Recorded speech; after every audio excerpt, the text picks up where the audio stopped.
नमस्कार, मी गौतम कांबळे जी के न्यूज मराठीमध्ये आपलं सर्वांचं स्वागत। तुम्ही पाहत आहात मराठवाड्याच्या कुशीतलं जी के न्यूज मराठी। आता घेऊ विविध क्षेत्रातील राजकीय, सामाजिक, आर्थिक, कृषी आणि क्रीडा व तसेच शैक्षणिक विषयी घडामोडींचा आढावा। चला तर वळूया पुढील बातमीकडे। आता बातमी आहे राजकीय क्षेत्रात खळबळ माजवणारी, पाहूया सविस्तर। महाराष्ट्रात विधानसभेच्या निवडणुका केव्हाही घोषित होऊ शकतात याकडे सर्व पक्षाचे लक्ष लागले आहे।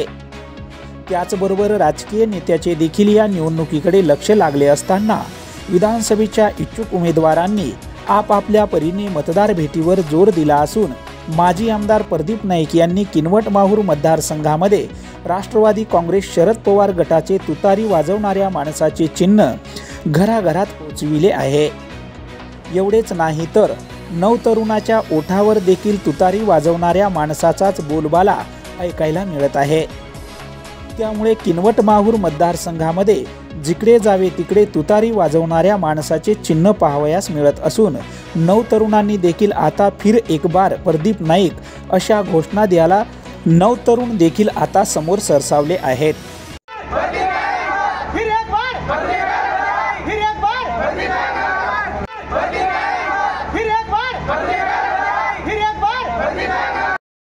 अशा या किनवट माहूर मतदारसंघातील इस्लापूर, शिवणी, अपारापेठ या भागात आज खासदार नागेश पाटील आष्टीकर व माजी आमदार प्रदीप नाईक यांनी संयुक्त दौरा केला असता या भागात जणू काही तुतारी वाजवणाऱ्या माणसाचे वारे वाहू लागल्याचे पाहून खासदार नागेश पाटील आष्टीकर देखील या मतदारसंघात महाविकास आघाडीचाच आमदार निवडून येईल ते देखील असे बोलायला विसरले नाहीत। पाहूया काय म्हणालेत ते। लोकसभेसाठी किनवट माहूर मतदारसंघाने खूप मोठ्या प्रमाणामध्ये सहकार्य केलं। आमचे नाईक साहेबांच्या नेतृत्वाखाली खूप चांगलं मतदान झालं। खूप लोकांनी माझ्यावर विश्वासही केला आणि येत्या विधानसभेला सुद्धा महाविकास आघाडीचे उमेदवार 100% आपल्याकडून निवडून येतील, यात कधी दुमत नाही। ब्युरो रिपोर्ट जी के न्यूज, किनवट, नांदेड।